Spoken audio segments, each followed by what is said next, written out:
तो आज हम लोग बहुत इंपॉर्टेंट टॉपिक का रिवीजन करेंगे, वसुदेव कुटुंबकम। ये जो वसुदेव कुटुंबकम है, ये आपको किस में पढ़ना है? सेमेस्टर 1 में पढ़ना है और ये मेजर पेपर में पढ़ना है। ठीक है, किसमें पढ़ना है बाबू? मेजर पेपर में आपको पढ़ना है, ध्यान रखिएगा। मेजर पेपर में पढ़ना है वसुदेव कुटुंबकम। आपको एग्जाम में प्रश्न आ जाएगा कि वसुदेव कुटुंबकम का मतलब आप क्या समझते हैं, तो क्या बताइएगा? बताइए। वसुदेव कुटुंब का अर्थ होता है पूरा विश्व जो है वो क्या है? परिवार है। किसका परिवार है? भारत का परिवार है। और आप सभी जानते हैं परिवार का मतलब होता है कि एक दूसरे का परस्पर सहयोग करना। मान लीजिए भारत का परिवार पाकिस्तान है, अफगानिस्तान है, नेपाल है, भूटान है, पड़ोसी देश है ना, ठीक है ना। लेकिन भारत जो है पूरा विश्व को क्या मानता है? अपना दोस्त मानता है, मित्र मानता है, परिवार मानता है। इसलिए जब भी कभी कोई विश्व में आपदा आ जाता है, आपदा किसको बोलते हैं? आपदा क्या होता है? कौन कौन सी आपदाएं होती है? जैसे आपको प्राकृतिक आपदाएं भी होती है, मानव निर्मित आपदाएं भी होती है। प्राकृतिक आपदा में जिसको बोलते हैं नेचुरल डिजास्टर, प्राकृतिक आपदा को यदि आप इंग्लिश में बोलोगे तो क्या बोलते हैं उसको? नेचुरल डिजास्टर, जो अपने आप होता है, आप उस पर आपका नियंत्रण नहीं होता है। समझ गए? जैसे आपका भूकंप हो गया, बाढ़ हो गया, ज्वालामुखी हो गया, सुनामी हो गया, क्या हम ये कर सकते हैं अपने से? नहीं कर सकते हैं। ये प्रकृति के द्वारा होता है। समझ गए कि नहीं? किसके द्वारा होता है? प्रकृति के द्वारा होता है। लेकिन मानव निर्मित क्या होता है? जैसे मान लीजिए कहीं कोई आग लग गया, अपने से कोई कुछ पकड़ा रहे हैं, वहाँ आग लग गया, तो ये आपका हो गया मानव निर्मित आपदा। रोड एक्सीडेंट हो गया कहीं पर, ये क्या हो गया? ये मानव निर्मित हो गया। ठीक है, तो ये सब चीज़ें जो थोड़ा सा ध्यान रखिएगा। भारत हमेशा मदद किया है, दूसरे देशों को हमेशा मदद किया है, क्योंकि भारत किस सिद्धांत पर काम करता है? वसुदेव कुटुंबकम के सिद्धांत पर काम करता है। और केवल भारत आज ही नहीं, प्राचीन समय से ही भारत जो है एक दूसरे को मदद करते आ रहा है, हमेशा मदद करते आ रहा है। क्या कभी आप सुने कि भारत किसी पर आक्रमण किया और उसका क्षेत्र को हथियाया? नहीं। हमारा इतिहास बताता है कि विश्व के कई देशों ने हमारे यहाँ आया, आक्रमण किया, शासन भी किया, यहाँ के धन को भी लूट के गया, लेकिन भारत कभी किसी का लूटा नहीं, किसी पर आक्रमण न किया। बल्कि भारत ऐसा देश है लूटने वाले को भी मदद किया। आज भी यदि मान लीजिए इंग्लैंड में कुछ हो जाएगा तो भारत उसको मदद करेगा, सहानुभूति व्यक्त करेगा। लेकिन वही इंग्लैंड जिन्होंने हमारे यहाँ क्या किया? शासन किया, अंग्रेजों ने हमारे यहाँ लोगों को मारा, धमकाया, शोषण किया, अत्याचार किया, लेकिन भारतीय लोगों में डीएनए में उनका ऐसा भरा होता है ना कि वो किसी से नफरत न करते। यदि दुश्मन भी होता है ना, यदि वो संकट में पड़ गया है तो उसको मदद करने का जो प्रवृत्ति भारत में है, यूँ देखा जाता है। इसीलिए तो इतना प्यारा देश में भगवान जन्म लिए। भगवान क्यों नहीं अमेरिका में जन्म ले लिए? क्यों नहीं पाकिस्तान में ले लिए? क्यों नहीं दूसरे देश में लिए? भगवान कहाँ जन्म लिए?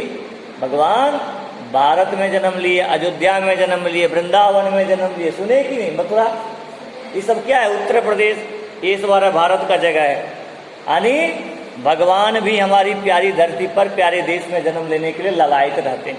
क्यों?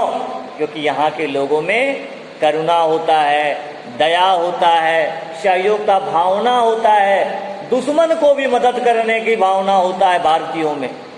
आप यदि किसी बगल वाले से झगड़ा कर लिए, 2-4 दिन मन मुटाव रखिएगा, लेकिन आपका मन कभी नहीं करेगा कि हम उससे झगड़ा करते रहें।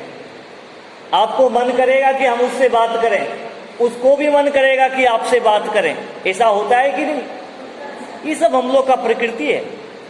क्योंकि हमारे कण कण में प्रेम है, करुणा है, दया है हमारी धरती में।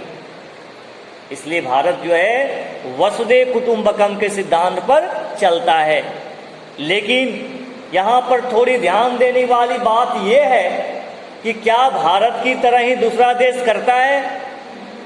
जिस प्रकार भारत अपने व्यापार वाणिज्य यानी डेवलपमेंट करने के लिए दूसरे देश को छूट देता है कि हमारे यहाँ व्यापार करो, रोजगार करो, कंपनियां लगाओ, हमारे यहाँ लोगों को रोजगार दो, तुम्हारा भी डेवलपमेंट होगा। लेकिन क्या दूसरे देश भी ऐसा करता है? हमारे देश के लोगों को सुविधा देता है? नहीं देता है। चाहे अमेरिका हो, चाहे अन्य देश हो, जिस प्रकार से भारत सरकार जो है दूसरे देशों को प्रावधान में छूट देता है, सहयोग करता है, उस तरह से अन्य देश नहीं करता है। तो कहीं न कहीं विश्व के देशों को इस पर विचार करना चाहिए कि यदि भारत के अंदर इस तरह का सहयोग की भावना है, उसके अंदर करुणा है, उसके अंदर दया है, विकट परिस्थिति में भारत मदद करता है, तो हमें भी विकट परिस्थिति में क्या करना चाहिए? भारत को मदद करना चाहिए। भारत एक विकसित राष्ट्र होगा, इसके लिए विश्व के अन्य देशों को भी भारत को सहयोग करना चाहिए कि भारत आगे बढ़े। भारत में वो सब कुछ है। यहाँ पर जानते हैं सबसे युवा आबादी वाला जनसंख्या है। अभी हम पूरा विश्व का सबसे ज़्यादा जनसंख्या वाला देश बन गए हैं, चीन को भी पछाड़ दिए हैं। हमारे अंदर सब कुछ है। हमारे अंदर अच्छे डॉक्टर हैं, अच्छे टीचर हैं, अच्छे साइंटिस्ट हैं, रिसर्च सेंटर अच्छा है। इसरो का नाम आप लोग सुने होंगे। इसरो विश्व के सैटेलाइट को भी ये यहाँ से प्रक्षेपित कर रहा है। हमारे यहाँ कोई कमी नहीं है। भारत एक विकसित राष्ट्र बन सकता है, लेकिन अभी भी कुछ देश हैं जो भारत को खुलकर मदद नहीं करते हैं। उनके अंदर ये भावना होता है कि कहीं न कहीं भारत हमसे आगे ना निकल जाए, हमको पछाड़ ना दे। इस सोच करके वो भारत को क्या करता है? मदद उतना नहीं करता है, उतना छूट नहीं देता है। लेकिन भारत किस सिद्धांत पर चलता है? भारत जो है वसुधैव कुटुंबकम, यानी पूरा विश्व जो है सो क्या है? मेरा परिवार है। और एक परिवार का मतलब होता है कि जब कोई परिवार संकट में हो तो उसका वो मदद करे, आगे बढ़कर काम करे। और भारत ने ऐसा किया। जब भी कहीं भूकंप आता है, बाढ़ आता है, भारत सरकार बढ़ चढ़कर हिस्सा लेती है, उसको मदद करती है। कोरोना काल में भी भारत ने फ्री वैक्सीन दिया, जाओ कोविड से ठीक हो जाओ, मास्क सप्लाई किया। क्यों? क्योंकि ये ऋषि मुनियों का भूमि है, जिसके अंदर करुणा होता है, दया होता है। ये तपोभूमि है, तपस्वियों का देश है। यहाँ पर साधु, संत, महात्मा, ऋषि, ऐसे ऋषि महात्मा हुए हैं जिन्होंने अन्न जल सब त्याग करके लीन होकर के तपस्या की है भगवान का। वैसा देश भारत है। तो स्वाभाविक है कि भारत के अंदर क्या होगा? करुणा होगा, दया होगा। ये किसी को अपना दुश्मन न समझता है। लेकिन ये सब कुछ सब ठीक है, लेकिन फिर भी दूसरे देशों को भी इस तरह करना चाहिए। जिस प्रकार भारत दूसरे देशों को मदद करता है, उनके विकास के लिए सोचता है, उसी प्रकार से अन्य देशों को भी भारत के बारे में सोचना चाहिए। तो अच्छे से पॉइंट बना करके क्या करना है? एग्जाम में आप लोग को लिख देना। अब समझ में आ गया होगा। अब यदि एग्जाम में प्रश्न आ जाए कि वसुधैव कुटुंबकम, तो आप लिख सकते हैं कि नहीं? क्या वसुधैव कुटुंब का मतलब होता है, कैसे क्या होता है, किस प्रकार से विकास की भागीदारी में भारत को विश्व गुरु बना सकता है कि नहीं? भारत आज बहुत चर्चित रहता है। भारत ने विश्व को योग दिया, योगा। आज अंतर्राष्ट्रीय योगा दिवस मनाया जाता है कि नहीं? ये किसका देन है? ये भारत का देन है। यदि मानव स्वस्थ रहना चाहता है, निरोग रहना चाहता है, तो उसको अपने दिनचर्या में योग को शामिल करना पड़ेगा। क्या योग में पैसा लगता है कि नहीं? कोई पैसा नहीं लगता, फ्री में। यदि हम अपनी दिनचर्या में बदलाव करते हैं, है ना, रहन सहन में बदलाव करते हैं, सुबह जल्दी उठ करके, है ना, योगा करते हैं, तो हमारा तन मन सब क्या होता है? हम स्वस्थ रहते हैं, निरोग रहते हैं, और हमें डॉक्टर को पैसा देना नहीं पड़ता है।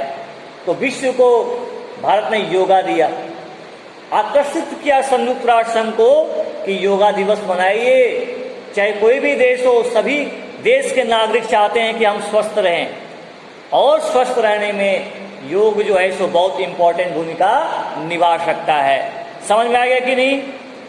यानी यदि वसुधैव कुटुंबकम का यदि आपको लिखने के लिए आ जाए तो आपकी कलम जो है सो चलनी चाहिए। अच्छे ढंग से लिखिए, पॉइंट बना के लिखिए, है ना, और अपने माइंड में उसको जगह दे दीजिए कि दोबारा कभी भूले नहीं।